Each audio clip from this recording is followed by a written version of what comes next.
안녕하세요, 여러분. 네, 안녕하세요. 선생님, 안녕하세요. 안녕하세요. 네. 오늘은 한양 류마 내과 엄하신 원장님과 함께하고 있는데요. 저희 처음 같이 방송을 진행하는 거죠. 네, 그쵸? 맞습니다. 네. 제가 다 떨리고 합니다. 오시는데 힘드시진 않으셨어요? 아니에요. 가까워서 아주 좋았어요. 아, 그래요?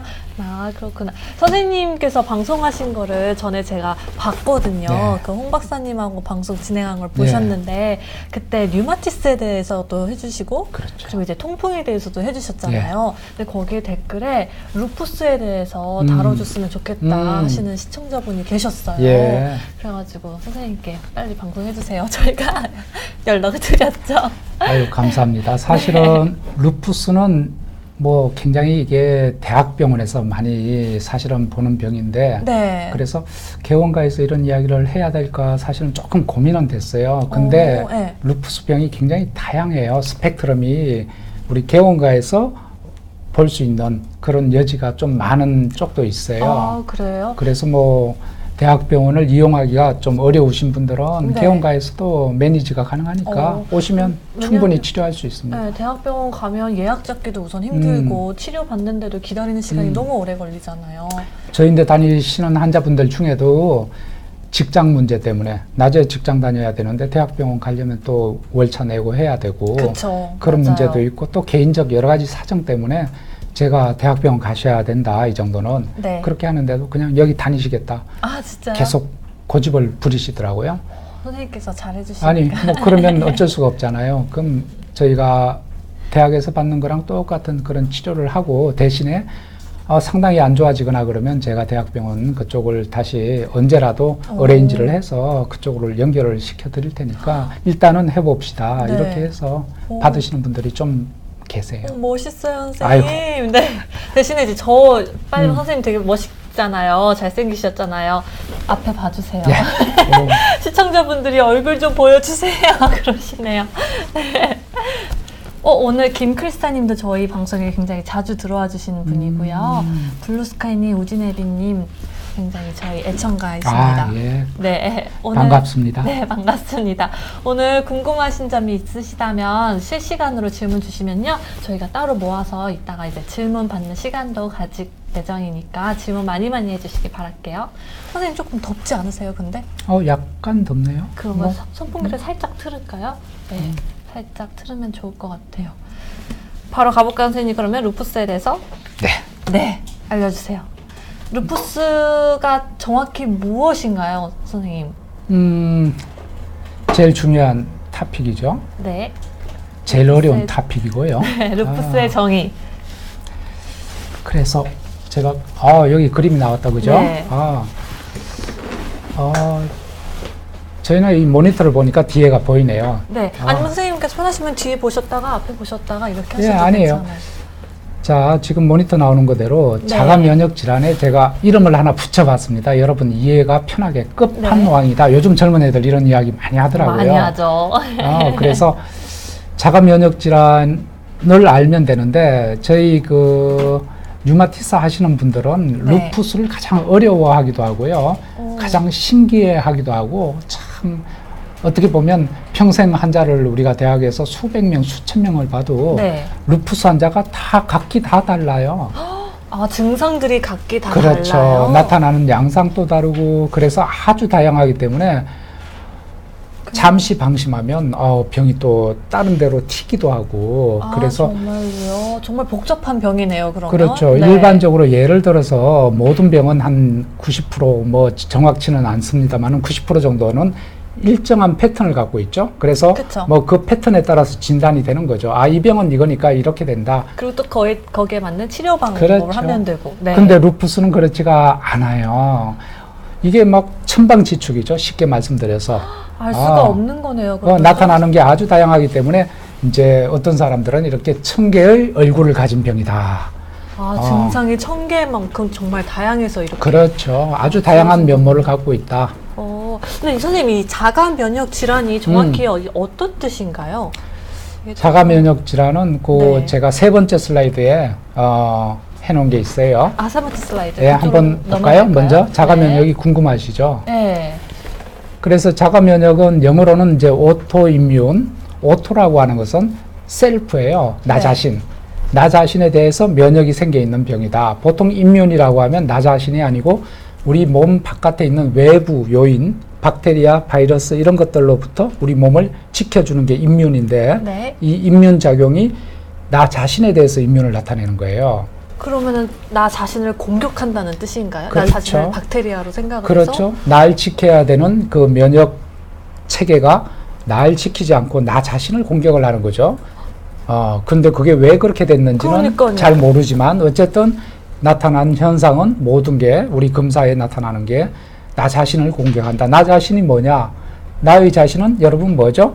자, 머리카락부터 해서 발끝까지 모든 게 나의 자신이죠. 육체, 네, 그죠? 네. 입 안에 있는 혀도 그러고 눈도 그러고 자, 피부 밑에 있는 피하 지방도 그러고 또 뭐가 있을까요? 우리 내부 장기, 그쵸, 혈관도 심장, 있고 네. 그렇죠. 심장, 폐, 뭐 대장도 있고 다 있어요. 그죠?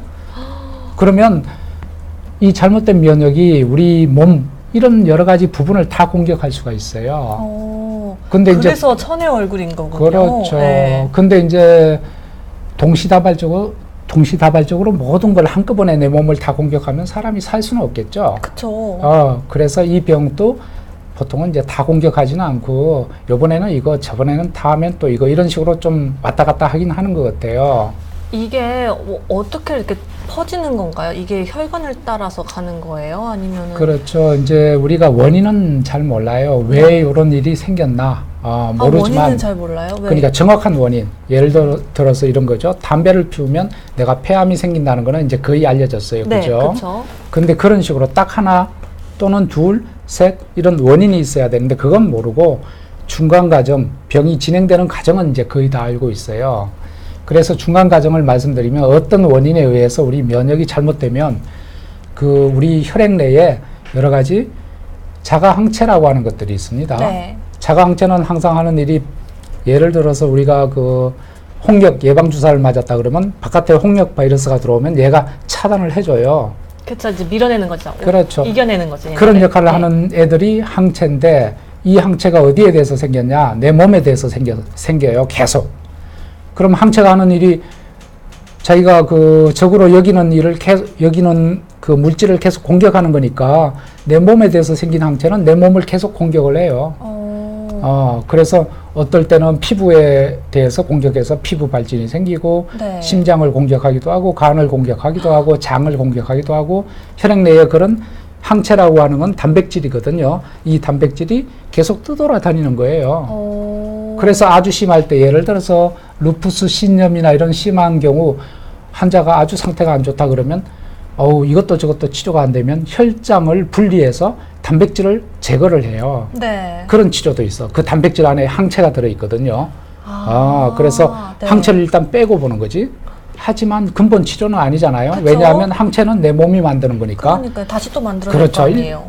잠시 캄다운 됐다가 나중에 다시 또 항체가 만들어지는데 계속 그걸 할 수는 없잖아요. 아파요? 좀 힘든가요? 그렇죠. 투석하는 거하고 비슷해요. 그렇군요. 피를 걸러내는 거니까. 네네. 그래서 우리 몸 안에 있는 항체 그런 것들 또 항체가 하는 일이요. 항체 얘 혼자만 놀지 않아요. 면역이라고 하는 거는 항상 우리가 전쟁하면 어때요? 보병도 가고 헬리콥터도 뜨고 탱크도 뜨잖아요. 다양한 이제 같이 가죠. 네. 그렇죠. 그래서 이제 면역 세포라고 하는 것들도 항체가 자꾸 자극을 해. 야, 나 공격하는데 너가 이거 도와줘야지. 그래서 얘들도 같이 이제 자꾸 공격하는 거예요, 우리 몸을. 그렇군요. 그럼 이게 좀 유전적인 요인이 큰가요, 선생님? 현재는 유전적인 요인도 있다. 이렇게 말씀드릴 수 있어요. 그래서 두 번째 슬라이드 여기 보시면 네. 제가 제목을 엎친데 덮친다. 네. 그래서 엎친 거는 유전이 있는데 이 사람이 그럴 체질인 거죠. 네. 루푸스가 생길 체질을 갖고 태어났어요. 네. 근데 뭐 온실 속에 화초처럼 그냥 편하게 지내면 되는데 운이 나빴어. 그래서 뭐 과로한 다음에 어디 뭐 예를 들어서 해수욕장 가서 아주 신나게 놀고 자외선을 많이 쬐었고 집에 왔더니 갑자기 열이 나고 반점이 생겼다. 그 루푸스가 발병한 거예요. 자외선이 루푸스에 좀 무슨 영향을 주나요? 그렇죠. 자외선이 우리 면역세포에 관계해서 루푸스를 일으키는 요인 중에 하나입니다. 악화 요인이라고 하는데 그래요? 그런 것 중에는 루푸스, 그다음에 여성 호르몬. 사실은 네. 여성 호르몬은 여자로 태어났기 때문에 환경적 요인은 아니지만 어쩔 편의상 수 없이. 그렇죠. 네. 그렇게 나는 거고 그다음에 네. 일부 약제들 갑상선 항진증에 쓰는 약제나 심장병에 쓰는 약제 몇 가지들 뭐 그런 것들이 있습니다. 네, 그래서 네. 그런 것들 하고 뭐 그다음에는 뭐 이제 담배나 여러 가지 또 실리카라고 해서 규소 같은 환경적인 요인, 그다음에 이제 뭐 미세먼지나 이런 것도 해당될 수가 있겠죠. 아주 다양한 네. 것들 네, 네. 그런 것들이 있습니다. 그렇군요. 선생님께서 아까 자외선이라고 하셨는데, 근데 솔직히 자외선이 우리 몸에 이제 좋은 점들도 많이 주잖아요. 예를 그렇죠. 들면 뭐 수면에도 도움이 되고, 네. 이제 비타민 D 같은 게 부족해질 수도 있지 않아요? 맞아요. 그러면? 그래서 이제 우리 루푸스 환자분들은 뭐 이건 거의 상식인데 항상 자외선 피하기 위해서 이제 선블락 하시고 그다음에 모자 창 넓은 거 쓰고 특히 활동기에는 꼭 자외선을 피해 주셔야 되고요. 네. 그다음에 이제 창문으로 통해서도 자외선이 일부 들어오기 때문에 집안에서도 조금 이렇게 조심하셔야 되고요. 일상생활을 좀 지내기가 조금 어려울 수도 있겠네요. 좀 불편할 수도 있겠네요. 그렇죠. 선생님 그러면 주로 병이 나타나는 연령대는 언제예요? 꾸꾸루꾸님이 되게 귀엽죠? 꾸꾸루꾸. 예, 아주 질문 중요한 주셨어요. 질문이죠. 네. 그래서 10대 후반부터 30대 한 초반까지가 제일 많이 발생 시작하는 연령입니다. 네. 그 한참 여성분들이 예쁘고 발랄하고 그죠? 생애 그럴 때인데 전성기 쉽게 말하면 그죠? 이게 주로 여성들한테 더 많이 그럼요. 나타나는 병인가요? 9대 1 정도입니다. 9대 1 정도예요? 예, 여성의 병이죠. 그래서 그래서 아까 여성 호르몬 얘기도 그래서 그렇죠. 하신 거군요. 그때 이제 병이 생기니까 네. 이 참 치료하는 입장에서도 그렇습니다. 한참 이 좋으실 때에 한참 와서 예쁘고 병으로 즐기고 싶고. 그렇죠. 자기 하고 싶은 거 많죠. 그렇죠. 햇빛도 많이 쬐야 되고 그런 시기인데 그때 와서 병으로 치료받고 뭐 여러 가지 합병증 때문에 피부 쪽에 생기면 스트레스 많이 받고 콩팥이 나빠지면 손발이 붓고 뭐 여러 가지 그런 불편함. 네. 아주 운이 안 좋으신 분들은 이제 뭐 그걸로 사망하기도 하니까 요즘 시대에 병으로 사망하는 게 별로 없는데 암 빼고는 그죠? 네. 그러나 아직은 루푸스로 이렇게 잘못되는 경우도 있습니다. 틀림없이. 근데 저는 선생님 혹시 최윤희 님이라고 아세요? 그 행복 전도사님으로 좀 유명하신 분인데 예. 계속 이제 행복에 관련된 강연을 계속 하셨는데 이 루푸스 병에 걸리시고 그 몇 년 되셨잖아요. 네, 그죠? 결국에는 기억나요. 이제 그냥 자살을 하셨죠. 네. 그 정도로 많이 이제 좀 힘들다고 얘기를 들었어요. 맞아요. 지금 어려워요. THDXOGH님. 혹시 송태호 선생님 아세요, 선생님? 예. 네, 송태호 선생님이세요. 그래요? 네. 왜 저렇게 어렵게 쓰셨지? 아마 이게 영어로 송이 아닐까 싶은데요. 그분이 말씀하셨네요. 우리 네. 송 박사님이 KBS 아나운서 정미용 씨도 네. 루푸스로 고생하시다가 최근에 돌아가신 돌아가셨잖아요. 걸로 알고 네. 있어요. 근데 저도 그래서 조금 찾아봤는데 그 루푸스를 이기는 사람들이라는 협회를 만드셨다고 하시더라고요. 네. 저도 공부 좀 많이 했습니다, 선생님. 네. 그래서 이제 저분은 사실은 돌아가셨지만 그분이 이제 루이사라고 이제 줄여서 부르던데 아마 네. 루푸스 환자들을 위해서 많은 일을 하고 있는 것 같아요. 얼마 전에도 그래요? 지금 관계하시는 분 만났는데 한우에 네. 네. 아직도 굉장히 열심히 하고 계시더라고요. 그래요? 네. 만약에 루푸스를 겪고 계신 분이라면 여기에서 이제 조금 도움을 받아도 좋지 않을까? 그럼요. 그쵸? 네. 네. 그러면 선생님 아직 그러니까 내가 루푸스에 걸렸나? 내가 루푸스 환자인가? 이거를 정확히 어떻게 알 수가 있어요? 그러니까 병원을 어떻게 찾아오게 되시나요, 환자들이? 사실은 의사들도 루푸스 진단하는 게 어려워요. 가장 쉬운 방법은 이제 우리 방송 시작하기 전에 우리 안면 발진에 대해서 이야기하셨잖아요. 네, 아까 제가 이거 대표적인 사진이 이 모습이죠. 그렇죠. 네. 네. 여기 이제 나비 모양으로 해가지고 이제 버터플라이 래시라고. 그렇죠. 네. 여기 특징적인 게 이렇게 나비 모양으로 되는데 여기 우리 입술 위하고 여기 볼 사이에 여기는 없어요. 이게 특징이에요. 여기가 발진이 안 생긴다. 주로 여기 생기는 부분이 어디냐 하면 햇빛에 노출되는 부위, 약간 눈썹 위도 생길 수 있고 코가 햇빛에 가장 많이 노출이 되거든요. 아무래도 그래서 제일 바깥으로 나와 있으니까요. 그렇죠. 콧잔등하고 볼하고 입술도 요 코 밑에는 여기가 잘 안 생겨 햇빛에 노출이 잘 안 돼요. 네. 그 입술 밑에도 바로 밑은 아니고 여기 톡 튀어나온 여기는 또 햇빛에 노출이 되니까. 그쵸, 이렇게 튀어나와. 그래서 이런 식으로 잘 생기는데 이렇게 오면 진단이 아주 쉽죠. 딱 바로 당신은 그렇죠. 근데 이렇게까지 빨개지나요, 선생님? 다양합니다. 이제 저렇게까지 되는 분도 있고 저거보다는 약하게 되는 분들이 있는데 네. 우리 이런 사진은 교과서적 사진이라서 아주 특징적인 거고 사실은 조금 애매하게 며칠은 심했다가 또 며칠은 괜찮은 것 같다가 뭐 그렇죠. 그렇게 오시는 분이 많고 네. 그 다음에는 이제 전신 통증이나 관절염처럼 이제 몸이 아파서 오시는 분들이 있고요. 네. 그 다음에는 이제 단백뇨라고 해서 콩팥에 혈뇨나 단백뇨, 다리가 붓는다. 이제 그러시면 이제 그런 분들은 신장내과를 많이 가시게 돼요. 그쵸. 그래서 거기서 검사를 했더니 루푸스다. 그래서 이제 뭐 진단되기도 하고 네. 또는 여기 어떤 분이 지금 뭐 올려놓으신 것도 있는데 레이노 증후군이라고 해서 네. 추운데 가면 손이 색깔이 하얗게 그 피가 안 통했다가 나중에 산소가 안 되니까 산소 공급이 안 돼서 아주 짙푸른색으로 네. 색이 죽어요. 그걸 레이노라고 하는데 그런 네. 거 있으신 분도 루푸스로 진단되는 수도 있고요. 거의 모든 증상들을 다 가지고 그렇죠. 있어서. 아주 이제 드물지만 이제 그런 증상 중에는 그 정신병, 요즘은 정신병이라고 하지 않고 뭐라고 하나요? 조현병?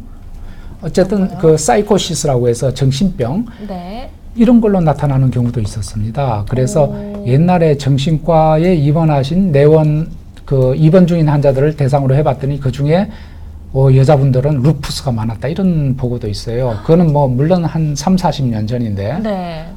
진단이 잘 안 될 때. 그래서 아주 다양하게 우리가 이제 내과 전공의도 하고 했지만 우리가 가르칠 때 잘 해결이 안 되고 원인을 모르는 병은 한 번 정도는 류마티스 질환, 특히 여자분들은 루푸스를 생각해봐라. 남자도 그렇고 그래서 그런 검사를 해봐라. 네. 우리 가르치고 배울 때는 그렇게 배웠어요. 약간 의심이 된다면 그렇죠. 검사를 한번 해봐야 되겠네요. 그렇죠. 검사는 그러면 이제 피를 뽑아서 하는 건가요? 그렇죠. 이제 옛날에는 이제 여러 가지 진단 기준이라고 하는 것이 있습니다. 그래서 이제 뭐 대표적인 게 11가지 중에 4가지 이상이면 루푸스로 생각해 볼 수 있다. 뭐 이런 건데 요즘은 이제 뭐 그렇게까지 할 필요 없고 가장 중요한 것이 그 슬라이드에 보면 다른 슬라이드 넘어가기 전에 선생님 근데 이거는 뭐예요? 왜 여기에 늑대가 있는 거예요? 이 루푸스라고 하는 이름에 대해서 신기해 할 것 같아서요. 루푸스의 어원이 그 늑대에서 나타난 겁니다. 라틴어, 늑대. 진짜? 예, 늑대랑 저도 관련이 있어요? 라틴어는 안 배웠지만 이제 교과서에 루푸스가 늑대를 말하는 것이다. 라틴어로. 네네. 그래서 그러면 왜 루푸스를 갖다가 늑대에서 이름을 따왔느냐? 네. 그랬더니 늑대가 아마 안면 발진처럼 이렇게 된 그게 늑대에서 나타나는 양상인가 봐요. 제가 늑대를 그래서 자세히 보지는 않았는데 저도 잘 이해는 안 되는데 어쨌든 처음 그 이름을 붙이신 분들 옛날에 전통적으로 붙이신 분들이 루푸스라고 하는 그 이름을 라틴어에서 따왔고 그걸 우리가 계속 이어서 사용하다 보니까 이렇게 된 거예요. 재밌네요.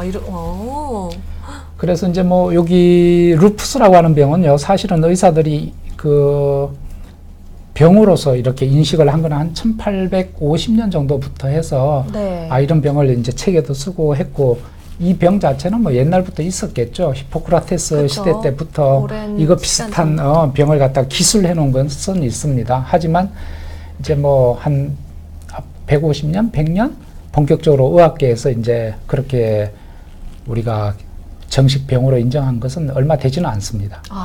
그렇군요. 블루스카이님이 쌤 설명도 침착하게 너무 잘하신다고. 제가 주셨어요.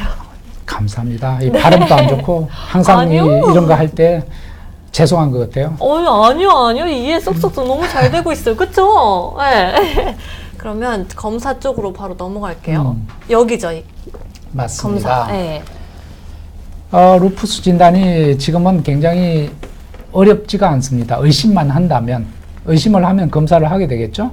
그래서 옛날에 의심을 못할 때는 진단이 안 돼요. 그래서 이제 여러 가지 병 잘 해결이 안 되고 그러면 요즘 의사 선생님들은 다 의심을 하면 이 검사를 하게 됩니다. 이 검사의 이름은 항액 항체 검사.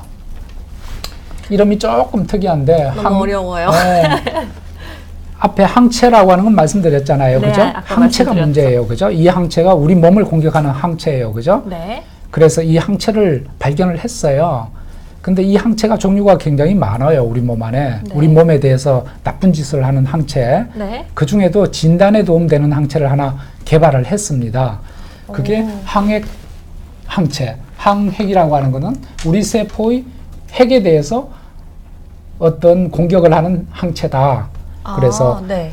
세포를 보면 이런 핵이 있어요. 네, 가운데요. 그렇죠. 네. 그래서 이제 검사하는 방법은 쉬워요.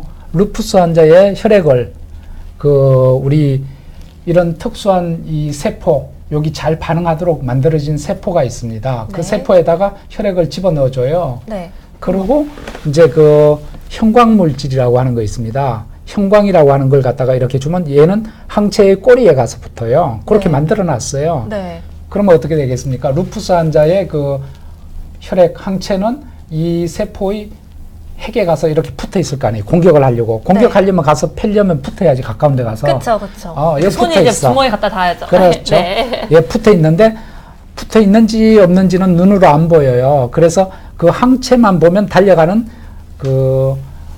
이 형광, 플로로센트라고 하는 게 있어요. 네. 걔를 갖다 그 다음에 넣어줘. 아. 그러면 얘가 여기 들어가서 항체의 꼬리에 붙어요. 그 다음에 물로 씻어내면 돼. 그러면 붙어 있는 애들은 나중에 현미경으로 보면 이렇게 형광으로 보여요. 오. 루푸스 환자가 아니면 형광으로 안 보여. 그냥 꺼멓게 보여요. 아, 그냥 까맣게 보여요? 그렇죠. 아, 네네. 그래서 지금 이게 보이는 그렇죠. 이 모양들이네요. 반딧불하고 똑같아요. 그래서 밤에 반딧불이 반짝반짝 하듯이 네. 이렇게 반짝반짝 현미경에 보인다 그러면 항액 항체가 양성 반응이다. 그러면 루푸스가 있을 가능성이 많다. 아. 요거 하나로 이제 진단하는 건 아니지만 네. 루푸스 환자는 99%가 이 검사가 양성으로 나와요. 어. 근데 이제 물론 이제 양성 나온다고 다는 아닌데 일단은 그 다음에 이제 정밀 검사가 들어갈 수 있겠죠. 그럼 정확성은 그럼 몇 %인가요? 요즘은 99% 정확하다. 1%는 놓칠 수 있다. 왜냐? 1%는 이 검사가 부정확하다기보다는 사람이 실수할 수도 있고 시약이 네. 잘못될 수도 있고 그러니까 1%를 남겨놓는 거고 아, 네. 사실은 뭐 요 검사를 빠져나가는 루푸스는 거의 없을 거다라고 사실은 전문가들은 이제는 생각을 해요. 한 10년 전, 20년 전에는 이 검사를 빠져나가는 루푸스가 그래도 100명에 한 2~3명 정도는 된다 생각했고 한 30~40년 전에는 이 검사를 빠져나가는 루푸스가 100명에 10명 이상 된다. 근데 그새 기술이 좋아진 거죠. 이제 못 그쵸. 빠져나가는 거죠. 그러니까요. 그럼 이 검사는 대학병원에서만 할 수 있는 건가요? 아니죠. 개인 의료원도 다 하고요. 네. 다만 이제 시간이 한 며칠 걸립니다. 대학병원도 그렇고. 어. 그래서 일반 내과에서는 다 하는 검사입니다. 간단한 피 검사로 보내면 이 검사를 해서 결과가 오는 거죠. 네, 알겠습니다. 선생님, 근데 이게 모양마다 왜 다른 모양을 가지고 있을까요? 요거는 이제 관심이 많으시군요. 네. 이것까지. 아니, 깊은가요, 내용이 굉장히? 예, 그래요? 아닙니다. 깊진 않고요. 네. 자, 이제 자가 면역 질환이 루푸스 말고도 많아요. 루푸스는 우리가 대표적 자가 면역 질환이고 끝판왕이기 때문에 이제 특별히 대우해서 해주는 거고요. 네. 타입이 있습니다. 그래서 이 타입에 따라서 루푸스는 주로 이 호모지니어스 타입하고 스페클드 타입 요런 데 많아요. 그 다음에 다른 것들은 다른 병, 이런 것들은 혈관염, 이런 것들은 경픽증, 이런 것들은 그 다발 근육염, 이런 면역 질환하고 각각 또 연관이 있어. 자가 항체가. 네네. 그래서 조금씩 달라요. 그래서 다른 거군요. 그래도 이제 형광색으로 이렇게 보인다면 루푸스를 이제. 그렇죠. 저희가 이제 말씀드릴 때는 그냥 항액 항체 검사가 양성이다. 네. 좀 높다, 낮다. 이게 이제 높이가 있거든요. 네. 그럼 굉장히 많이 높게 나오면 이건 거의 병이 있는 거고, 네. 좀 애매하게 양성 정도는 정상일 수도 있다. 그건 의사가 판단해야 되는데, 네. 그런 이제 그 타이트라고 하는데 그것도 이제 차이가 나긴 합니다.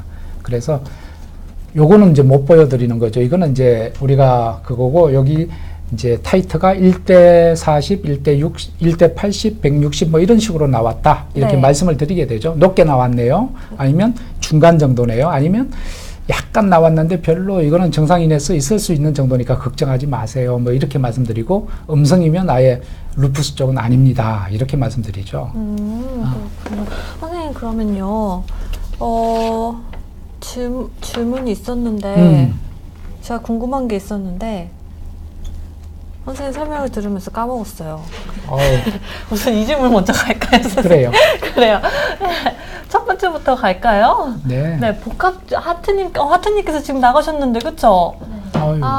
그러면 우진애비 계신 분 먼저. 우진애비님께서 자가 면역 질환과 나이와 관계가 있나요? 나이 먹을수록 심해지는지요? 하셨는데, 아까 말씀으로서는 10대 많이 이제 그렇죠. 일반적으로 그렇다고. 이제 자가 면역 질환은 사실은 이제 자가 면역 질환이 다양하잖아요. 네. 요거 하나만 아니고 얘는 대표적인 거고 아주 다양한데 그 병마다 다 다른데 네, 대부분은 이제 젊은 나이에 많이 생겨요. 네, 예를 들어서 이제 10대 후반부터 해서 20대, 30대 많이 생기고 그 다음에 이제 병이 생기면 나이가 먹을수록 심해지냐?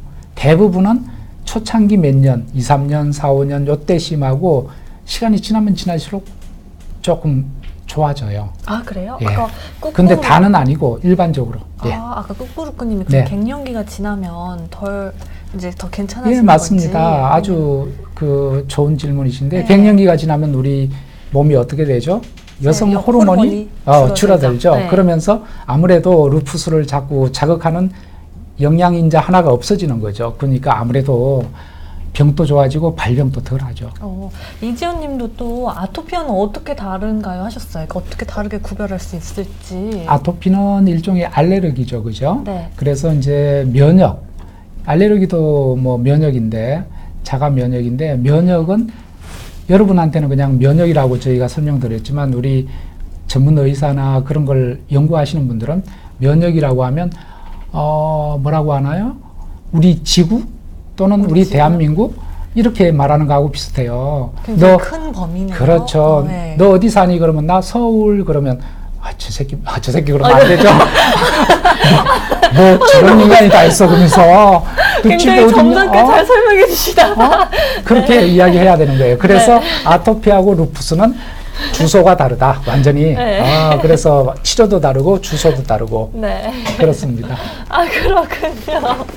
네, 알겠습니다. 아니, 그래도 약간 이제 아토피가 올라오는 피부 질환이랑 약간 루푸스 질환이랑 약간 구분하는 오케이. 방법이. 맞습니다. 예. 그거 이제 어려울 수 있고요. 네. 그게 그런 의미군요. 네. 아토피 피부 발진하고 루푸스 피부 발진이 사실은 구분이 어려울 수 있습니다. 루푸스도 몸에 이렇게 앞면 말고 몸에도 많이 나거든요. 그래요? 네. 그것도 이제 루푸스에서 나는 피부 발진도 급성, 아급성, 만성 이렇게 나눠요. 네. 다양하다는 말이죠.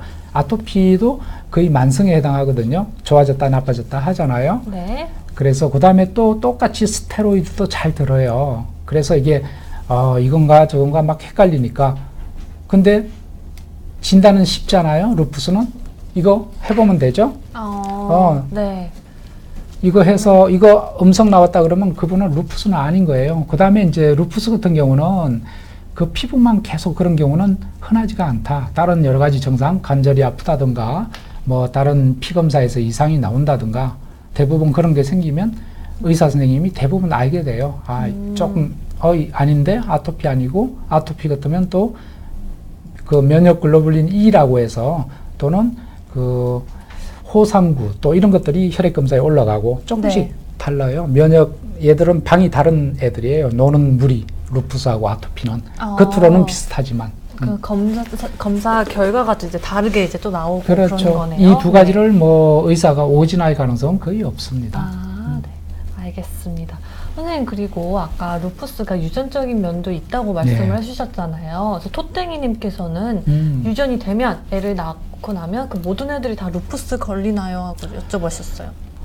자, 이것도 이제 짧은 시간에 말씀드리기는 어렵지만 간단히 말씀드리면 이 유전이요. 일반적 유전이 아닙니다. 그래서 일반적인 우리가 유전이라고 쉽게 이해하고 계신 건 아빠, 엄마가 그 병이 있으면 자식들도 생기거나 아니면 그 다음 손자도 생기거나 네. 그런 식, 그죠? 그런 유전이 일반적인데 우리가 말하는 유전은 어려운 말로는 다인자 유전이라고 해서요. 네. 유전자 한 개가 결정적인 역할을 하는 게 아니고 수십 개, 수백 개의 유전자가 조금씩 보태요. 나쁜 점을. 네. 그게 합쳐지면 나중에 루푸스가 생기는 거예요. 오. 그러니까 쉽게 말씀드리면 100개의 유전자가 루푸스 하나를 병을 만들었어요. 네. 근데 이제 우리가 결혼을 해서 자녀를 가지잖아요. 그럼 이 100개의 유전자가 아빠 거하고 또 섞이고 내 유전자가 또 가더라도 얘가 나와 똑같은 역할을 하는 게 아니에요. 일부는 활동성이 있고 일부는 유전자가 같지만 활동성을 멈추고 수면 상태에 빠져 있는 수도 있어요. 네. 그래서 이제 자식들한테 루푸스가 생길 확률은 일반 그러니까 쉽게 말씀드리면 루푸스 부모를 가진 분들이 자녀를 놓으면 커플 100명 중에 한 두세 명? 두세 명. 근데 일반인들은 루푸스가 없는 부모가 결혼해서 자녀를 가지면 그 사람이 생길 확률은 100명에 0.5명? 그러니까 한 그렇게. 0.5명 대 한 3명이면 6배 차이 나죠? 네. 그걸 거꾸로 말하면 일반인에 비해서 루푸스가 부모를 가진 자녀는 6배 정도 루푸스가 더 생긴다. 이렇게 말하면 굉장히 심각해 보여요. 그렇죠. 그러면 이제 약간 큰일 불안해지죠. 났네? 그런데 네. 실제로는 그렇지가 않다. 그죠? 그렇군요. 근데 그래도 선생님 그러면 부모님께서 루푸스를 가지고 계시다면 약간 어찌됐든 이 루푸스를 조기 진단하는 게 좋은 거 아니에요? 그쵸? 그러면 그에 알맞는 약간 모르겠어요. 예방법이 있는 건가요? 그렇게 미리 이렇게 알게 되면 이제 거기에 맞 다른 조치를 미리 취할 수가 있나요? 완벽한 예방법은 없겠죠. 우리가 원인 자체를 정확히 찝어서 모르니까. 하지만 중간 과정을 알고 나빠지는 이런 요인들을 알고 있기 때문에 어느 정도 조심을 할 수 있겠죠. 그래서 이제 부모님이 그렇고 나는 내가 그런 거 될 가능성이 있는 것인지 알고 싶다 그러면 이 검사 해보시면 돼요. 이거 얼마 안 해요. 몇만 원 정도만 내면 검사해서 이게 많이 높게 나온다 그러면 가능성이 있다 이렇게 보시면 되고 안 나온다 그러면 거의 가능성이 없다 이렇게 보시면 돼요. 알겠습니다. 선생님 루푸스 걸려도 임신 출산 가능해요? 그럼요. 요즘은 전혀 문제 없이 다 할 수 있고요. 그 다음에 이제 루푸스 환자는 아무래도 조금 일반인들보다는 그 유산의 가능성이 조금 있습니다. 유산이요? 네. 그래서 그걸 방지하기 위해서 또는 이제 몇 가지 우리가 루푸스 환자들 약도 드시잖아요. 네. 그래서 담당 의사하고 상의하면 출산하는데 문제가 안 되는 약으로 바꿀 수도 있고요. 그 다음에 그 활동성 루푸스는 그 당시에 병이 심할 때 임신을 하게 되면 유산의 가능성이 훨씬 높아져요. 아주 높아지나요? 그래서 병을 컨트롤한 다음에 임신을 하시는 게 좋아서 의사하고 상의해서 계획 임신을 하셔야 되고요. 네. 그다음 또 한 가지는 지금 요거 이제 말씀은 안 드렸는데 이거 안쪽으로 더 정밀 자가 항체 검사가 있는데 네. 그런 검사 중에 로 항체라고 있어요. RO 로라고 돼 있는 항체가 양성이면 아기한테 루푸스가 넘어갈 확률이 조금 있습니다. 이것도 확률이 많지는 않은데 100명 중에 한두 명. 네. 그래도 아기한테 넘어가면 놓치면 아기가 심장에 문제를 일으켜요. 그 심장 박동이 안 뛰어요. 정말 위험한 상황이잖아요. 그렇죠. 그러면요. 네. 근데 이것도 미리 발견하면 예방할 수 있기 때문에 우리가 그런 항체가 있는 분은 산부인과하고 협의해서 네. 미리 진단해서 만약에 그런 기미가 있다 그러면 치료하면 돼요. 그래서 그것도 문제가 없을 수 있어요. 예방만 하면 미리. 네. 그래서 대부분 99%는 아무 문제 없이 출산까지 다 가능하다. 그렇게 하시면 돼요. 임신을 할 계획이시다면 그럼 좀 잘 이제 증상도 치료하고 계획을 잘 세워서 임신을 하시는 게 좋겠네요. 저기 순 오셨네 누가? 예지 현지맘이 저기 항 ENA 맞아요. 그 정밀 검사 이름인데 거기에 RO 로 항체라고 하는 겁니다. 저분은 아주 전문가이시네요. 전문가시네요. 비운 뒤 들어오시는 분들 많은 지금부터는 이제 말 조심해야겠네요. 함부로 하면 안 될 것 같아요. 전까지 다 전액해서 말씀하신 거 다. 갑자기 땀이 나고. 그래요. 아니 저희 선생님 믿습니다. 네. 그 예지 현지맘이 같은 이제 말씀해주신 분인데 네. 먹는 거에도 약간 이제 루푸스랑 관련이 있는지 여쭤보셨는데. 아마 이제 관련이 조금은 있을 것 같아요. 네. 있을 것 같은데 사실은 음식이 루푸스를 어떤 걸 일으킨다 이렇게 알려진 거는 거의 많지 않고요. 과학적으로 네. 이제. 근데 이런 거죠. 예를 들어서 루푸스 환자들 좀 심한 분들은 콜레스테롤도 올라가고 그러거든요. 동맥경화도 좀 있고 오래 치료하면 네. 스테로이드도 드시고 이런 분들은 혈압도 이제 올라가고 그렇죠. 네. 당뇨도 생긴다든가 또는 단백뇨가 있다든지 네. 이런 상황에 의해서 음식을 조절이 가능한 거죠. 그런 분들은 단백뇨가 있으면 단백 섭취를 너무 과하게 하지 말고 일정량 하고 싱겁게 드시고 뭐 이런 것들. 그 다음에 이제 콜레스테롤 높은 분은 물론 육류나 이런 거 피하시고, 그 다음에 이제 항산화 물질이나 과일이나 이런 것들은 뭐 루푸스나 이런 스트레스 컨트롤하는 데 도움되니까 그런 거 드셔도 되고 그런 정도지. 이거 꼭 드셔야 된다 이런 것들 없고 오히려 조심하셔야 돼요. 그러니까요. 제가 또 찾아보니까 왜 이제 그러면 면역력을 올리는 음식을 먹어야 해서 상황버섯이나 아니면 뭐 인삼 같은 걸 먹으면 오히려 더 도움이 되나요? 이런 거 여쭤보시는 분들도 꽤 많이 계시더라고요. 거기에 대해서는 사실은 뭐 과학적으로 그걸 하라 말라 하지는 않는데 저희가 네. 루푸스 활동성일 때 또는 활동성이 아니더라도 조금 이렇게 우리가 보면 알 수 있거든요. 이분이 안 좋아질 가능성이 있다 없다. 네. 좀 가능성이 있다고 생각되면 저는 개인적으로 인삼 같은 경우도 금하라고 해요. 조금 조심하는 그렇죠. 걸 추천하시는 특히 상황버섯 또는 뭐 여러 가지 민간요법 많잖아요. 네. 논이 주스도 있고 등등 굉장히 많은 것들을 물어보시는데 네. 한약도 그렇고 가능하면 안 하시는 게 좋고 정 내가 해야 되겠다 그러면 질환이 활성도가 조절된 다음에 안정 상태에서 한번 시도해 보시는 게 좋습니다. 네, 알겠습니다. 선생님, 그러면 질문은 나중에 또 받고 치료 방법에 대해서 설명해 주세요. 루푸스 치료는 쉽게 말씀드리면 한마디로 딱 이거 하면 된다라고 하는 게 없어요. 그죠? 원인이 밝혀지면 원인에 대해서 어떻게 하면 제거하면 되고 뭐 하겠지만 루푸스는 천의 얼굴을 가진 병이니까 아주 다양하다는 거죠. 더군다나 이게 완치 목적 자체, 완치하는 아직 치료약이 없기 때문에요. 완치될 수는 없는 거예요, 그러면? 아니요. 완치될 수는 있습니다. 있는데 네. 그 완치에 도달하는 방법이 일률적이지 않다. 한마디로 말하면. 그 환자의 임상 정상이나 여러 가지 상태에 따라서 네. 치료 방법이 다 달라요.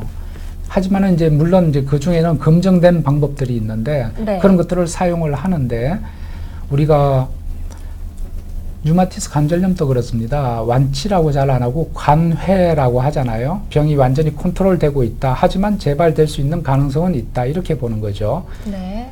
루푸스 치료에 있어서 가장 중요한 것은 제가 오는 환자분, 특히 젊은 환자분들한테 꼭 하는 말이 있습니다. 이 병은 발병하고 나서 한 2, 3년 내에 가장 나빠진다. 그때 제일 증상이 제일 많이 나타나는 시기인 그렇죠. 거군요. 가장 네. 나빠지는 시기가 발병 후 2, 3년이다. 네. 그때 콩팥이 망가진다든지 아니면 뇌나 심장 여러 가지 내부 장기, 아주 중요 장기에 발병할 수 있다. 그런 상태가 되면 이제 쉽게 말씀드리면 아주 스테로이드를 고용량 쓰고 아주 독한 항암제 비슷한 약들도 쓰고 뭐 등등 하고 대학병원으로 제가 보내게 되겠죠. 선생님, 스테로이드를 장기 복용하면 조금 안 좋지 않나요? 부작용이 맞습니다. 많지 않아요? 스테로이드 네. 부작용은 뭐 워낙 여러분들이 이제 잘 아시니까 의사가 이제 이 병을 컨트롤할 수 있는 최소한의 약을 써야 되겠죠. 그 다음에 이 스테로이드 사용을 줄이기 위해서 다른 여러 가지 약물을 사용하는 겁니다. 네. 다른 면역 치료제 쓰는 목적도. 네. 그래서 이제 루푸스 중에 이제 초기 2년 내에 가장 많이 오는 중대 질환 중에 하나는 루푸스 신염, 콩팥의 염증. 그런 게 오면 네. 이제 소변에 혈뇨가 생겨서 붉게 되기도 하고 단백뇨가 나와서 소변이 많이 이렇게 거품이 많이 생기죠. 네네. 그 다음에 이게 오래되면 많이 빠져나가면 우리 몸 안에 단백이 몸 밖으로 나가면 피가 농도가 옅어져요. 그러면 네. 이 피가 피부나 이런 바깥으로 빠져나와 물이. 그래서 다리가 부어요. 온몸이 붓고. 네. 그러면 이렇게 눌러보면 이렇게 쑥 들어가고 그렇죠. 그렇게 되나요? 네. 함몰 부종이라고 합니다. 네. 그래서 그런 게 생기는데 그런 분들은 콩팥 망가지면 이제 우리 굉장히 삶의 질이 나빠지죠. 그쵸. 투석도 하고 신장 이식도 해야 되고 그죠? 네. 빨리 이거는 막아야 되니까 그때는 그 전에 이제 콩팥이 나빠지는 원인을 루푸스 신염을 또 6가지 타입으로 나눴어요. 네. 그래서 그 6가지 타입은 의사가 대강 짐작은 하지만 그냥 어림 짐작으로는 안 되고 조직 검사를 해야 됩니다. 네네. 그래서 조직 검사 해서 그 타입이 정해지면 특히 3번, 4번 타입은 이거는 놔두면 거의 100이면 100 콩팥이 망가져요. 꼭 치료를 해야겠네요. 그렇죠. 네. 그런 분들은 그 고용량 스테로이드를 써야 되고요. 네. 그다음에 그럼 이제 2, 3년 동안 그때 제일 나빠지신다고 하셨는데 그럼 2, 3년 동안 그 스테로이드를 사용을 하는 건가요? 아닙니다. 그거는 이제 초기 때 그렇게 쓰고 빨리 줄여야죠. 다른 약이 있습니다. 뭐 사이톡산이라고 하는 약도 있고요. 그다음에 그 셀셉트라고 하는 요즘 나온 먹는 약이 있는데 그것도 효과가 좋아서 그런 약 쓰고요. 네. 이런 약들을 같이 쓰면서 고용량 스테로이드는 계속 줄이고 환자가 좋아지면서 나중에 일정 순간 되면 중단하는 수도 있고 아니면 뭐 반알 내지 한 알만 드시는 경우도 있어요. 그래서 네. 그 정도 이제 좋아지면 스테로이드 오래 쓰지 않고 끊어야 돼요. 알겠습니다. 근데 이제 초기에 이제 제일 안타까운 경우가 이제 진단받고 한두 달 이렇게 이제 오시다가 제가 이제 말씀드리잖아요. 루푸스가 이런 병이고 이런 병입니다. 그러면 가서 네이버도 이렇게 쳐보고 하면 환자가 이제 걱정이 많아지고 주위에 또 알아볼 거 아니에요. 세상이 무너질 것 같은 약간 자기 엄마인데도 말하고 어머니가 뭐 그러면 어머니는 또 엄마 친구한테 물어보면 그쵸. 아이고 면역에는 이런 게 좋아 뭐가 좋아 그러면서 이거 한번 하고 아니면 용한 한의원이 있어 여기 가서 딱 석 달만 치료하고 안 되면 다시 한번 거기 가보면 되지. 그래서 석 달 지나고 오시는 분들이 있어요. 그새 망가져서 오시는 거지. 콩팥이 나빠지고 그러면 그렇게 안 해도 되는 분이 그때는 이제 진짜 스테로이드 쓰고 면역 치료제 써야 되는 거예요. 그 시기가 중요한데 제가 그래서 정하고 싶으면 한 6개월, 1년이라도 지나서 그런 거 하시라. 한번 시도를 했네. 일단은 지금은 치료를 열심히 하고 1, 2년은 네. 그 시기를 놓치면 회복이 안 되는 거죠. 그렇군요. 선생님 그리고 송태영 선생님께서 네. 그럼 이 루푸스 환자들은 예방 접종을 해야 하는 건가요? 요즘 독감 접종을 하는 시기잖아요. 네, 루푸스 환자 예방 접종 다 합니다. 그 송 박사님은 이제 의사니까 잘 알고 계시지만 우리 예방 주사는 그 저기 생백신이 있고 사백신이 있어요, 그죠? 생백신은 바이러스나 이런 것들을 살짝 힘만 약하게 조금 반만 죽여놓은 거예요. 그렇지만 아직 반만 죽었지만 잘못하면 살아날 수가 있어요. 네. 그래서 면역이 약한 루푸스 환자는 생백신은 맞으면 안 된다. 아니면 조심해서 아주 안정 상태에서 맞든지 하셔야 되고 네.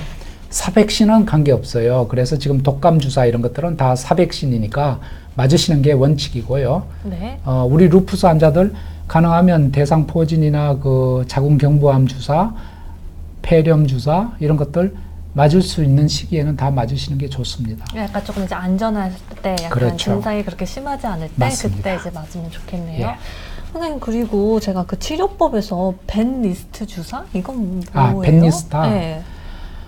벤리스타 주사는 이제 여러분 류마티스 관절염 강의할 때 이제 생물학적 제제라고 하는 것 요즘 신약들 많이 나왔습니다. 네. 그런 주사의 일종입니다. 요즘 좀 제일 뜨고 있는 주사인가요? 아니면 뜨고 그렇죠. 있는 치료제인가요? 뜨려고 했던 주사죠. 아 그래요?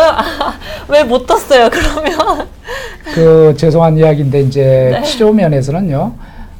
이 FDA에 공인받은 약이 루푸스 쪽으로는 별로 없습니다. 지금 한 근 50년 동안 새로 공인받은 약이 없다가 최근에 공인받은 게 이 벤리스타라고 하는 약인데요. 네. 이게 몇 년 됐습니다. 3년 정도 됐나? 그런데 공인을 받으면 좋은 약 아닌가요? 그렇죠. 네. 근데 의사들이 이제 상당히 실망스러운 게 이 약은 우리가 기대했을 때는 혁신적인 약이 될 것이다. 루푸스도 이제 앞으로 류마티스 관절염처럼 저런 약 쓰면 이제 다 좋아질 것이라고 생각했는데 임상 연구 결과는 상당히 실망스러웠어요. 그래서 그래요? 임상 연구를 할 때는 그 프라이머리 타겟 포인트라고 해서 1차 치료 목표가 있고 2차 치료 목표가 있는데 네. 일단은 1차 치료 목표를 이게 만족을 해줘야 좋은 약이겠죠. 네, 근데 네. 그게 실패했습니다. 이 약은. 근데 이 제약회사 입장에서는 아깝잖아요. 엄청난 돈을 들였는데. 그래서 연구를 더 해봤어. 1차 치료 목표 루푸스 자체는 별로 안 좋아졌지만 루푸스 환자를 잘게 여러 가지로 쪼개서 해봤더니 루푸스 신염에 좀 더 효과가 있어요. 그래서 이런 거는 조금 그래도 다른 거 실패한 환자들 써보면 효과가 좀 있다. 그래서 다른 거 해보고 안 되면 이거 해봐라. 지금 요런 정도의 그 저걸로 쓰고 있어요. 아, 그럼 이게 주 치료제로 들어가는 게 아니라 다른 치료를 해봤다가 효과를 보지 못하면 그 다음에 이 그렇거나 치료를- 아니면 아주 중증 루푸스. 지금 생명이 위험하거나 이거 이대로 두면 안 될 것 같아. 그러면 처음부터 이 약 쓸 수 있어요. 같이. 그 그래요? 외국 같은 경우는 막바로 쓰겠죠, 당연히. 네. 근데 우리나라는 이 약값이 좀 비싸기 때문에 이건 보험 처리가 안 되나요? 보험은 그거를 잘 모르겠네요. 지금 어떻게 바뀌었는지. 옛날에는 보험이 안 됐거든요. 얼마 전까지는. 네, 근데 네. 보험이 되더라도 기존에 우리 그 여러 가지 셀셉트나 사이톡산이나 이런 거 하고 안 될 때는 아마 케이스 바이 케이스로 보험을 인정을 해 주거나 그렇게 돼 있을 겁니다. 아마. 네. 제가 그거는 확인을 못 했습니다. 저희는 요 단계까지 가도록 두지 않고 빨리 대학으로 보내거나 이건 아주 중환인 거죠. 이거 쓸 정도면. 벤리스트 주사요? 예. 왜냐면 저는 이런 광고를 봤거든요. 음. 스테로이드는 이제 부작용이 많다. 그래서 스테로이드 대신에 혁신적인 이제 이런 주사가 나왔다. 뭐 이렇게 해가지고 광고를 근데 좀 많이 하더라고요. 혁신적인 약은 아닙니다. 원리는 혁신적이었는데 네. 이제 결과가 그렇지 못해서 현재 그래서 이제 이런 신약들이 계속 나오려고 하고 있는데 네. 안타깝게 이제 우리 쪽 영역에서는 루푸스가 가장 신약이 좀 이렇게 적게 가장 연구는 많이 하지만 아직은 신약이 안 나오고 있는 그런 질환입니다. 근데 아무래도 정확한 원인도 없고 증상도 너무 다양하고 그래서 그러지 않을까 싶어요. 맞습니다. 그렇죠. 그러면은 치료가 평생 치료인 건가요? 평생 치료가 맞긴 맞는데 이제 예를 들면 그런 겁니다. 치료 방법에 대해서 루푸스 환자가 100명이 왔습니다. 그러면 네. 쉽게 말씀드리면 50대 50 아니면 한 40대 40 나머지 10%는 또 다른 게 있었어요. 한 반 정도는 경한 루푸스인데 중증 루푸스가 있고 네. 경증 루푸스가 있다. 이렇게 보시면 되고 경증 루푸스라고 하는 것은 피부 발진이나 관절염, 피곤한 거 뭐 등등 이런 것들이고 중증 루푸스는 이 우리 몸 내부 장기에 들어간 루푸스. 우리 뇌나 그다음에 이제 뭐 우리 심장, 폐, 그다음에 이 대장이나 이런 거, 뭐 네. 그런 거, 콩팥, 그렇죠. 이런 중증 루푸스, 그다음 혈액 내에서 아주 혈소판이 많이 떨어진다든지 혈액 질환 이런 것들은 중증 루푸스로 봐서 네. 치료를 적극적으로 그다음에 장기적으로 할 가능성이 많고요. 경증 루푸스는 스테로이드 안 쓰고 소염 진통제만 쓰는 경우도 있고요. 스테로이드 써도 아주 저용량 스테로이드. 네. 그래서 약을 중단하는 경우도 있어요. 그래요? 약을 그럼 아예 안 먹고요? 그렇죠. 몇 년 예를 들어서 짧게는 몇 개월 쓰다가 6개월에 한 번씩 그냥 오기만 오세요. 그런 환자도 좀 되고요. 그럼 이제 좀 증상이 나타날 때만 약간 그 증상을 치료하는. 그렇죠. 증상 있을 때 오시거나 아니면 6개월에 한 번씩 한 서너 번 오다가 계속 안정적이다 그러면 1년 후에 한번 봅시다. 이렇게 되는 경우도 있고요. 그렇군요. 예지현지맘이 루푸스 치료제가 많나요? 많지 않나요? 이렇게. 굉장히 재밌는 질문인데요. 네. 치료제가 많습니다. 그쵸. 많다는 이야기는 옳은 치료제가 많지 않다는 뜻도 돼요. 다 조금씩 효과는 있는데 요거 하나로 올킬이 안 되는 거야. 그래 관절염에는 소염 진통제 쓰고 뭐 어떤 데는 콩팥 나빠지면 아까 말한 그런 치료제 쓰고 폐 나빠질 때는 어떤 거 쓰고 뭐 여러 가지 그런 것들을 쓰는데 대부분 이제 사실은 치료제 자체가 딱 정해진 게 많지 않고 주로 사실은 한 5손가락 정도 안에서 제일 많이 써요. 그게 이제 스테로이드나 소염 진통제는 일반적으로 많이 우리가 깐다고 하죠. 그냥 증상을 깔아앉히니까 그렇게 하고 제일 많이 쓰는 치료제는 항말라리아 제제라고 있습니다. 우리 류마티스 영역에서 많이 쓰는 건데 그 약을 제일 많이 약방의 감초 루푸스 환자는 다 그걸 깐다고 보시면 돼요. 그거는 이제 치료제인데 여러 가지 좋은 효과가 있어요. 그래서 어떤 효과요? 병 자체를 많이 깔아앉혀 주고요. 그거 자체가 당뇨나 콜레스테롤 생기는 것도 예방해주고, 그래서 이걸 장기적으로 할 때 루푸스 재발이나 이런 걸 많이 깔아앉혀 준다고 이제는 거의 정설처럼 이 과학적으로 어느 정도 저게 대해서 전 세계적으로 루푸스 환자가 오면 일단은 먼저 투여하는 거죠. 부작용도 그렇게 많지 않기 때문에 가장 안전한 면역 치료제다. 그렇군요. 그래서 이제 그거 쓰고 그 다음에는 이제 루푸스 신염이나 중증 루푸스나 이런 경우 의심이 된다 그러면 그거 전에 이제 우리가 류마티스 관절에도 쓰는 메소트렉세이트라고 해서 그죠? 일주일에 한 번 쓰는 그런 약도 좀 간혹 관절염이 있거나 이럴 때 쓰는 수가 있고요. 그다음 몇 가지 그런 거 비슷한 거 쓰고 루푸스에 중점적으로 쓰는 약은 사이톡산이라고 하는 그 먹는 약 또는 주사약이 있습니다. 이거 옛날부터 썼어요. 한 30년 됐고. 오래된 약이네요. 그렇죠. 예, 예. 루푸스 쪽에 굉장히 많은 기여를 했던 약인데 한 가지가 아니고 좀 서너 가지 단점이 있는데 그런가요? 네. 이거 루푸스 환자가 젊은 여성들인데 난소 기능을 나빠지게 해요.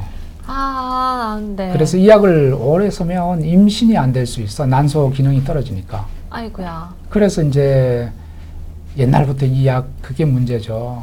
그래서 그 다음에는 약이 조금 독한 그런 약이라고 보시면 우리 골수의 기능을 떨어뜨린다든지 면역을 네. 떨어뜨려서 여러 가지 대상포진도 일으키고 폐렴도 일으키고 이런 여러 가지 좀 안 좋은 면이 있습니다. 선생님 그럼 그 약을 갑자기 드는 생각인데 그 약을 먹기 전에 난자 냉동을 시켜도 괜찮아요? 그런 게 있었죠. 그래서 네. 이제 난자를 뽑아서 이렇게 은행에 보관한다든지 그런 방법도 네. 있습니다. 여러 가지 그런 피해가는 방법이 몇 가지가 있습니다. 네. 그 다음에는 이제 셀셉트라고 하는 거 있는데 저는 그 약 많이 봤어요. 그 약이 이제 나온 지가 그것도 한 10년 조금 넘었는데 먹는 약이에요. 네. 이게 면역 치료제인데 굉장히 효과가 괜찮아요. 그래서 이제 비슷한 부류로 저 이지연님이 질문하셨는데 사이폴렌, 뭐 이 사이클로스포린하고 비슷한 클래스예요. 그렇지만 그보다 효과가 훨씬 좋아요. 네. 그래서 루푸스 신염이나 여러 가지 병에 그 셀셉트라고 하는 약을 많이 씁니다. 이거는 아까 말씀드린 그런 부작용이 좀 적어요. 그래서 난소 기능을 떨어뜨리는 거나 이런 부작용이 없어서 오히려 더 충분히 많이 쓸 수 있는데 네. 옛날에는 보험이 잘 안 됐거든요. 네. 근데 요즘은 이제 저희들이 웬만하면 뭐 그런 저걸 하면 보험으로 다 할 수가 있어서 그 약을 많이 쓰고 있고 이 두 가지 약이 중추적인 약이에요. 그 다음에는 이제 뭐 말씀하신 여러 가지 사이클로스포린 이런 약들, 사이폴엔이라고 하는 약인데 뭐 그런 약도 쓰고 진짜 다양한 약이 많네요. 그 말고도 뭐 또 임뮤란이라고 하는 약도 있고 등등 여러 가지 몇 가지가 또 있긴 한데 큰 카테고리는 지금 말씀드린 내용 안에서 다 사용합니다. 딱 그 아까 말씀하신 5가지 약. 그렇죠. 네, 알겠습니다. 선생님 질문이 진짜 많은데 예. 질문으로 또 넘어갈까요? 예? 네. 그 미원소님께서 네. 루푸스 환자가 파마나 염색을 해도 괜찮은가요 하셨어요. 염색약이 그 상당히 알러지를 많이 일으키죠. 네. 그래서 아마 걱정해서 그러신 것 같은데 루푸스는 아까 아토피하고는 관계없다고 말씀드렸듯이 저거는 크게 관계는 없습니다. 파마, 염색 다 하셔도 되고요. 너무 걱정을 안 하셔도 괜찮겠네요. 그렇죠. 그러면 그리고 이제 그 어드리유님께서 루푸스 심하시다면 정신질환까지 같이 올 수 있나요 하셨는데. 네, 맞습니다. 그래서 루푸스 환자 중에 그 정신병이 생기는 경우가 있어요. 네. 그 다음에 가장 흔한 거는 우울증은 거의 대부분 3분의 2에서 생기고요, 사실은. 네. 그 다음에 이제 정신병이라고 하는 거는 이제 조현병이라고 해서 영어로 사이코시스, 저 약간 이상한 짓을 하고 네. 뭐 그러시는 분들이 있는데 그렇게 생깁니다. 생길 수 있고요. 그 다음에 또 그 중추신경 쪽으로는 우리 간질, 발작 같은 것도 생깁니다. 이렇게 손 떨리고 그렇죠. 막 온몸이 떨리고. 경기가 네. 생길 수 있어요. 그래서 경기하는 환자들도 신경과를 처음에 가잖아요. 그러면 그분들이 꼭 루푸스 검사를 내게 됩니다. 이런 검사. 그래요? 예. 정말 다양한 곳에서 그럼 루푸스 검사를 할 수가 있네요. 맞습니다. 그래서 이제 신경과 또는 각 내과, 호흡기 내과나 저런 콩팥 보는 신장내과 등등에서 다 진단되어서 오기 때문에 네. 옛날에는 사실은 또 이 의사들 사이에 암투도 있어요. 이 환자 이 루푸스 환자인데 콩팥 나빠 그러면 신장내과에서 내가 볼게. 아니 루푸스 우리 보는 류마티스에서 내가 보는 게 맞지 않아. 그거 서로 이제 막 신경싸움하고 어떤 병원은 정리가 안 돼서 우리 앞에서 접수하는 직원이나 간호사들이 이 환자 어디 보내야 되지? 막 그런 또 갈등도 생기기도 해요. 아, 진짜 그럴 때 어떻게 해야 돼요? 그래도 진짜 좀 다. 대부분은 정리가 조금씩 되죠. 그러다 그래요? 보면 요즘은 그래도 류마티스 내과에서도 많이 보고 신장 내과하고 협진도 잘 되는 편입니다. 요즘 뭐 그런 거 갖고 싸우고 이런 일은 잘 없습니다. 그래요? 예. 다행이네요. 네. 그거는. 아, 그렇군요. 선생님, 그리고 선생님께서 이번에 선생님께서 질문을 골라주세요. 어떤 질문하면 좋을까요? 송태호 원장님은 진료 안 보시나 봐요. 네, 저런 분들 너무 부러워요. 진료 안 보고 계속 이 인터넷만 하시고. 아니에요. 저 그때 병원 갔는데 네. 손님들 많이 오셨어요. 아, 그래요? 환자분들. 그럼 환자분들 지금 밖에서 대기실에서 굉장히 많이 기다리고 계시겠네요. 빨리 답을 드려야 네, 진료하시겠네요. 네. 송태호 원장님께서는 그 이제 루푸스 환자가 절대 해서는 안 되는 것들에 대해서 이제 딱 정리해 주셨으면 좋겠다고 하셨는데 예. 이것만은 하면 안 된다. 그런 게 있을까요? 너무 많죠. 근데 많아요. 치료를 저는 그렇게 생각합니다. 루푸스 발병 1에서 한 3년 사이에 병원을 멀리하지 마세요. 치료를 끊지 마세요. 정 내가 어머니나 누가 권해서 한약을 먹어야 된다고 하면 정 안 되면 나는 죽어도 먹겠다 그러면 먹으면서 병원을 다니셔야 돼. 검사하고.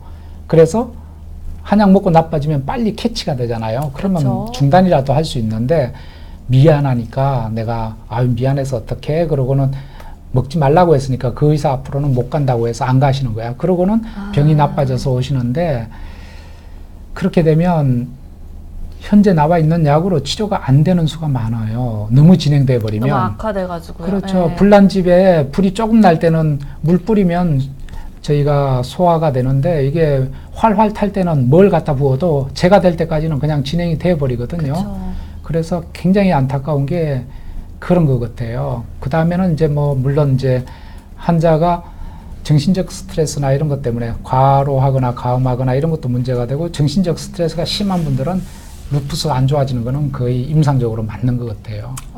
마인드 컨트롤하고 잘 치료 따라오고 근데 스트레스를 안 받기에는 진짜 너무 어렵잖아요, 선생님. 맞습니다. 지금 뭐 스트레스를 피하는 건 아니죠. 그 스트레스를 내가 어떻게 대하느냐의 차이죠. 저도 뭐 환자 보고 저도 이제 환자분 루푸스가 저렇게 나빠져서 오면 저는 경상도 사람이기 때문에 사실은 욱하는 성질이 먼저 나타나요. 아유, 환자가 미워요. 그냥 아이고. 그럼 오지 말지. 딴 데 가지 왜 나인데 또 와 이렇게 나빠져서 그런 생각이 드는데 그래도 젊은 여성분들이 안타깝잖아요. 아, 그렇죠. 어떻게 하면 좀 좋게 해줄 수 있을까 그런 생각이 들고 저는 항상 루푸스 환자 보면요. 제가 거기 한양대에 있다가 처음으로 교수로 간 데가 이제 뭐 순천향 부천병원인데 네. 거기서 처음 본 루푸스 환자가 있어요. 네. 20살짜리가만 20살 된 여자분인데 그 부천이 이제 공단 지역이어서 이 공장에서 일을 하시는 분인 것 같아. 근데 이제 아마 남자분하고 같은 직장 동료인가 이 동거를 했던 것 같아요. 네. 아기는 없었는데 네. 처음 왔을 때 루푸스 내가 봐도 루푸스다. 그때 이제 여기 안면 발진이 있고 했는데 이 환자가 점점 나빠지는 거예요. 내가 처음으로 이제 교수 되고 본 환자인데 나는 이 환자를 무조건 살려야 되겠다. 이건 나의 또 처음 딱 보는 그렇죠. 환자면 더 의미가 가잖아요. 그럼요. 네. 나의 명예도 있고 그런데 너무너무 나빠지는 거예요. 계속 나빠져. 뭐 스테로이드를 고용량 써도 나빠지고 나중에는 중환자실까지 이제 가게 됐는데 그래서 그 환자 보호자하고 부모님 오라고 해서 제가 그랬거든요. 한양대를 소개시켜 주겠다. 네. 중환자실 내가 연락해서 거기 자리 비었으니까 가시라. 네. 내가 혼자 진료 보기엔 너무나 심하다. 그런데 이제 그분들이 이제 조금 경제적 사정도 그렇고 그랬는지 뭐 여기서 그냥 최선을 다해달라고 해서 그렇게 해서 한 달 정도 끌다가 결국에는 이제 뭐 돌아가셨어요. 그래서 저는 루푸스 환자만 보면 그 환자가 생각이 나요. 내가 그럴 것 같아요. 그러고 이제 굉장히 후회를 많이 하고 그 환자 차트를 내가 한 몇 달간 보면서 책도 찾아보면서 내가 뭘 잘못했나 그런 게 없나 이런 걸 계속 이제 되짚어 본 거죠. 내가 뭘 네. 잘못했을까? 이 환자를 왜 못 살렸을까? 내가 그때 이런 걸 조금 더 젊다고 너무 스테로이드를 아낀 게 아닌가? 아니면 뭘 그때 힘들더라도 아까 사이톡산 같은 것도 가능하면 피하려고 했는데 난소 기능이 떨어질까 봐 내가 그렇더라도 이걸 희생하고라도 환자를 살렸어야 되는 게 아닌가. 약간 굉장히 조금 되게 저도 막 눈물 나오려고 그래요. 저는 그 환자는 평생 잊혀지지 않고 뭐 하여튼 미안하고 그런 마음이 끝이 없어요. 그래서 선생님 그 당시에는 그래도 선생님 나름대로 최선을 다하신 거잖아요. 최선을 다했지만 이제 뭔가 참 아쉽죠. 그 환자가 예를 들어서 내가 의사 교수하고 한 10년 돼서 뭐 그런 일이 있었으면 저도 감각이 둔해져서 무덤덤하고 내가 최선을 다했으니까 뭐 어쩔 수가 없잖아. 어디 가도 뭐 미국에 간들 이 환자가 그렇게 좋아질 수 있었겠어. 이렇게 위로를 삼을 수는 있었는데 네. 그때는 그렇지 않았던 것 같아요. 나인데 첫 번째 온 첫사랑 비슷한 거야. 이 루푸스 그쵸. 환자 내가 살렸어야 되는데. 그래서 루푸스만 보면 이제 그 환자가 생각나서 그런 환자가 오더라도 그냥 난 여기서 치료 받을래요. 그러면 그럼 뭐 내가 최선을 다해볼게. 일단은 이렇게 이제 되는 것 같아요. 안 그러면 무조건 가세요. 그냥 너무 루푸스는 싫어요. 이렇게 하기는 참 쉽지 않더라고요. 그러니까 선생님 되게 많이 힘드셨을 것 같아요, 그때. 그때 굉장히 그 보호자 쉽게 말하면 뭐 남편일 수도 있고 그죠? 남친인데 미안하더라고요. 미안하고 할 말도 없고 둘 다 한 20대 초반인데. 아니에요. 선생님께서 열심히 치료해 주시고 아마 그분들도 가족분들 다 알고 계실 거예요. 그래서 그러면 이제 그 루푸스로 새로 오시는 분들께 선생님께서 더 그럼 열정으로 그래서 더 다가가시고 약간 그러시는 거예요? 그럼요. 루푸스 환자는 뭐 다른 환자하고 또 격이 달라요. 어디로 튈지도 모르고 네. 굉장히 참 보람도 느끼게 하고 그래서 필요할 때는 빨리 보내야 되기도 하고 항상 오면 긴장이 돼요. 그렇죠. 그러니까 빨리 이제 어느 증상이 있는지 또 찾아야 되고 어떤 그렇죠. 치료법을 써야 되는지도 얼른 찾아야 되는 거잖아요. 질문 엄청 많다 그죠? 다음에 우리 한 번 더 해야 되겠네. 그러니까요. 또 와주세요.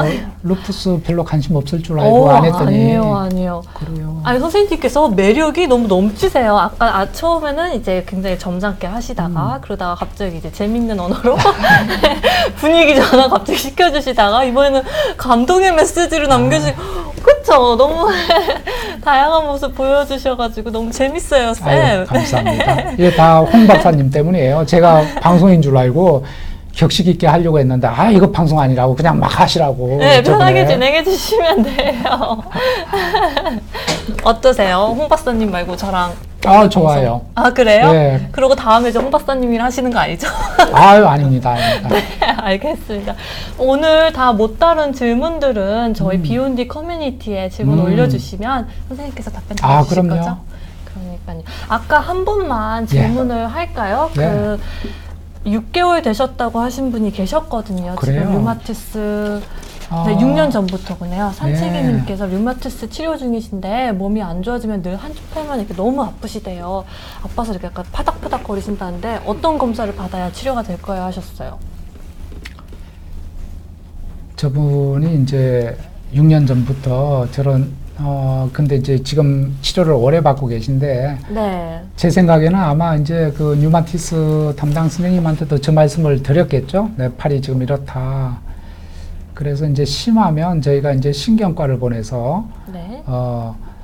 예를 들어서 이제 그 신경 전도 검사라고 하는 것도 있고 그런 검사를 받게 해드려요. 근데 아마 뭐 받았는지 안 받았는지 모르겠지만 현재 그 치료가 안 되고 있는 걸로 봐서는 이제 그 뚜렷하게 잡아내지를 못한 거죠. 그래서 이런 점이 루푸스의 어려운 점이에요. 우리가 알고 있는 지식은 책 안에 있는 그 지식, 책이 굉장히 두껍습니다만은 다 나오지가 않아요. 네. 그 다음에 검사를 해도요, 신경전도 검사나 이런 것들도 가는 아주 작은 신경들은 잘 검사에 안 나옵니다. 그래서 특히 루푸스 같은 경우는 신경에도 침범을 많이 합니다. 네. 그래서 심한 경우는 손 이 운동신경, 운동은 이렇게 막 움직이는 건데 이게 안 돼서 툭 떨어진다든지 네. 이런 것도 생기고 이 척추에도 신경이 침범이 와서 다리가 갑자기 감각이 없어지는 경우도 있고요. 아까 그거 말씀드린 경기하거나 간질은 중추신경이지만 말초신경에도 병이 와요. 네. 너무나 다양하게 오기 때문에 자, 이제 신경이 확실하다 그러면 우리가 이제 이럴 때는 스테로이드를 빨리 올려서 쓰면은 이게 좋아지는데 어떤 경우에는 그걸 놓친다 그러면 이게 만성으로 가면 그때는 약을 써도 좀 어려운 경우도 있고요. 네, 그래서 네. 지금 저분의 경우는 정확히 제가 말씀은 못 드리겠는데 류마티스 내과에서 뭐 해결이 잘 안 되신다 그러면 신경과 진료를 한번 받아보시는 것도 도움이 되실 수가 있습니다. 네, 알겠습니다. 선생님, 질문 하나만 더 할게요. 예. 그 비지님께서 제 질문 좀 해주세요. 이렇게 질문에 답해주세요. 이렇게 요청이 하셔가지고 네. 이번 질문을 예. 마지막으로 이번은 이제 류마티스는 아니고 아까 선생님께서 설명하신 레이노 증후군이신데 네. 확진을 받고 금연은 했는데 네. 약 먹을 때마다 두통이 매우 심하고 약 받고도 심해서 병원을 이제 안 다니시나 봐요. 이런 경우에는 어떻게 해야 되는지, 완치가 가능한지. 레이노 증후군은 아까 말씀드렸죠. 추운 데 나가면 손발이 그냥 창백해지고 파래지는 병인데요. 네. 루푸스에서도 생기고 경피증이나 다른 여러 가지 병에서도 생깁니다. 그래서 지금 저분은 아마 레이노 증후군만 확진됐으니까 다른 여러 가지 그 병은 없는 걸로 봐야 될 텐데 이럴 때를 이제 1차성 레이노 증후군이라고 하는데 네. 레이노 증후군에 쓰는 약들은 혈압약 비슷한 것을 많이 씁니다. 그 혈압약의 작용 기전은 레이노 증후군이 생기는 혈관이 우리 손이나 발의 말초 혈관이기 때문에 여기를 팽창을 시켜줘요. 네. 그러면 우리가 고속도로 뚫리듯이 혈액이 잘 통과가 되지 그쵸. 않습니까? 근데 이게 팽창될 때 우리 머릿속에 있는 혈관도 같이 팽창되는 거예요. 그러면 여기가 두통이 생기는 거예요. 그래서 두통이 발생하는 거예요? 네, 그래서 이제 그런 약제가 우선 1차적으로 가장 많이 쓰는 약이에요. 그래서 이제 심해서 약을 바꿨는데 네. 그래도 아마 있은 것 같은데 그럼 두통은 그래도 감안을 하고 그럼 약을 계속 드셔야 하는 건가요? 심하면 그렇게도 되고 정두통이 심하면 약제가 여러 가지가 있어요. 그래서 네. 약을 두통 없는 걸로 하시면 돼요. 다른 약으로? 네. 그런데 이제 레이노가 심하지 않으면 저렇게 약을 끊고 지내도 되는데 그냥 손발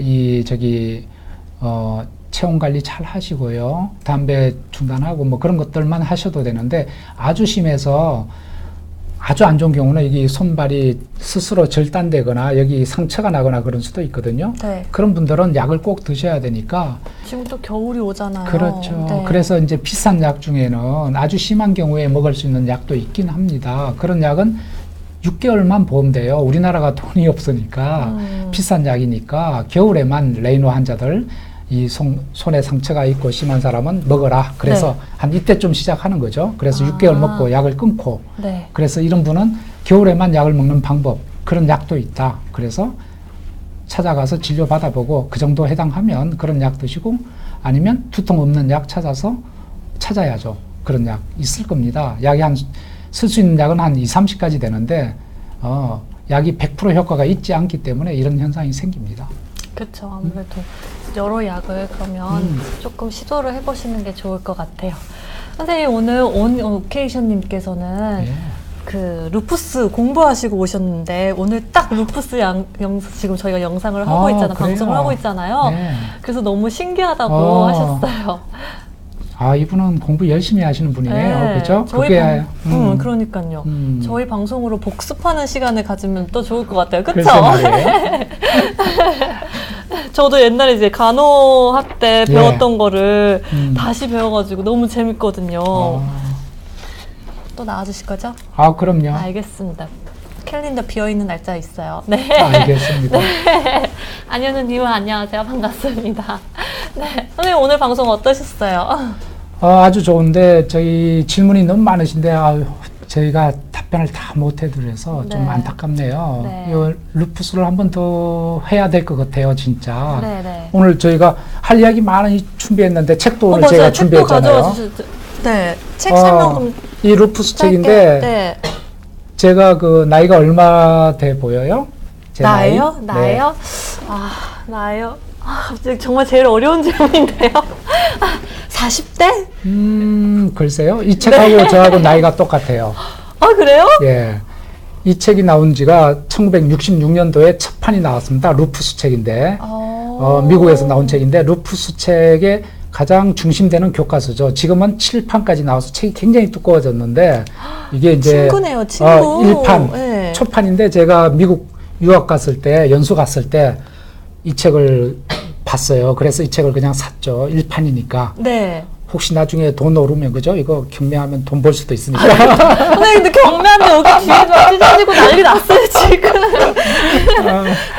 그래서 이제 여기 보면 이제 뭐 처음 책 쓴 사람이 요즘 이제 뭐 원서긴 하지만 이 정도면 루푸스 제가 한번 뭐 일주일이면 다 읽어볼 수도 있을 것 같은 용량이에요.